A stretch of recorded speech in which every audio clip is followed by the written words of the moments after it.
For the first time আসতে চলেছে সাকিবিয়ানদের পক্ষ থেকে এরকম একটা তৈরি করা গান, এবং যেই গানে তারা এমন কিছু দেখাতে চলেছে যেটা হয়তো আগে আমরা দেখিনি বা আগে এরকম উদ্যোগ কেউ নেয়নি। নমস্কার বন্ধুরা, আমি রূপম চলে এলাম নতুন ভিডিও নিয়ে। বন্ধুরা, তোমরা সবাই জানো যে অনিক ভাইয়া তার মানে অদম্য কোথাও গিয়ে ভালোবাসা দিয়ে একটা গান তৈরি করেছে, এবং সেটা মেগাস্টার শাকিব খানকে ডেডিকেট করে। আমরা রাজকুমার সিনেমায় একটা গান শুনেছিলাম যেটা যেমন সাকিবিয়ানদের ডেডিকেট করে হয়েছিল, যেটার জন্য অনেকে সমালোচনাও করেছে। স্বাভাবিক, সমালোচনার মতো করলে তো সমালোচনা হবেই। একটা মেগাস্টার, একজন মেগাস্টারকে তুমি ওই রকম ভাবে প্রেজেন্ট করছো। যাই হোক, সেটা ড্রেস আপ থেকে শুরু করে লিরিক্স, সব থেকে বেশি সমালোচনার মুখে পড়েছে লিরিসিস্ট, যে আর কি লিরিক্স গুলো লিখেছিল। যাই হোক, ওই আর কথা বলছি না। ও একটা বিরাট মানে গল্প ছিল আগের বছর ওই সময়। কিন্তু সাকিবিয়ানরা নিজের কষ্টে জমানো পয়সা, যেটা দিয়ে তারা একটা গান তৈরি করেছে। ভাবো, যেই ক্যামেরা দিয়ে সিনেমার শুট হয় সেই ক্যামেরা ইউজ করে একটা গান তৈরি করেছে। কজন করে?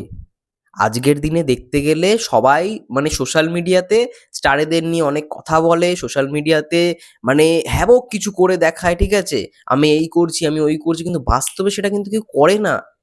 এবং সাকিবিয়ানদের মধ্যে আমি প্রথম থেকেই এটা বলে আছি, ওদের মধ্যে লয়ালিটি এতটাই যে মানে যা কিছু করতে পারে, যেটা হয়তো অন্য ফ্যান্সরা এই লেভেলের আমি সত্যিই কাউকে দেখিনি বাংলার মধ্যে। করে, সবাই করে, সবাই মানে এদিকে ভালো হলো ওইদিকে একটু কম, বা এইদিকে ভালো হলো এই দিকটা একটু কম করে। কিন্তু সাকিবিয়ানদের মতো লয়ালিটি আমি বিশ্বাস করো কোথাও দেখিনি। এবং ওদের ভালোবাসা, ওদের মতো ভালোবাসা আমি তো অন্তত পাইনি কারোর থেকে। তো ওরা এত কষ্ট করে যে গানটা বানিয়েছে সেটা খুব শীঘ্রই রিলিজ পাবে 18 তারিখের পরে। কারণ বরবাদের কন্টেন্ট ড্রপ করা শুরু করলে তারা কিন্তু আর থামবে না। বরবাদের কন্টেন্ট তখন এসেই যাবে।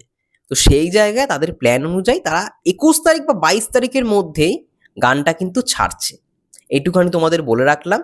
গানটা এখন এডিটিং মানে প্যানেল, যেটা মানে যেখানে এডিটিং আর কি হয়, সেই এডিটিং প্যানেলে রয়েছে। এবং যেটার জন্য এই ভিডিওটা, গানটি যিনি আর কি এডিট করেছেন সে তো এডিট করছেই, তার সঙ্গে সঙ্গে আমি ওটা গতকালকে বলেছিলাম, মানে তার এডিটে আর কি অনেকগুলো সাকিব ভাইয়ের 3খানা সিনেমা এডিট হয়েছে, ঠিক আছে। সুপার হিরো তার মধ্যে রয়েছে, তারপরে আরো অনেক দুটো সিনেমা, 3টে সিনেমা রয়েছে। এবং যিনি আর কি কোরিওগ্রাফার, যে আর কি গানটার পুরো কোরিওগ্রাফি করেছে, তিনিও আবার শাকিব খানের কোনো একটা সিনেমায় কোরিওগ্রাফি করেছেন। একটাই সিনেমায় কাজ করেছেন, সেটাও শাকিব ভাইয়ের সিনেমায়। এবং সেই গানটা তোমরা শুনেছো। সে একটা ছোট্ট ভিডিও করেছে, আমাকে অনেক ভাই একটা ভিডিও করে পাঠিয়েছে। সেই ভিডিওটা আমি অ্যাটাচ করে দিচ্ছি, তোমরা ভিডিওটা দেখো। কোরিওগ্রাফার তিনি কি বলছেন এই গানটা সম্পর্কে তোমরা দেখো, সেটা অ্যাটাচ করা থাকলে, এবং ভালো লাগলে অবশ্যই কমেন্ট করে জানিও। ততক্ষণের জন্য সবাই ভালো থেকো, সুস্থ থেকো, এবং ভিডিওটা দেখো কোরিওগ্রাফার স্যার তিনি কি বলছেন। আসসালামু আলাইকুম, আমি কিবরিয়া চঞ্চল, ডান্স কোরিওগ্রাফার।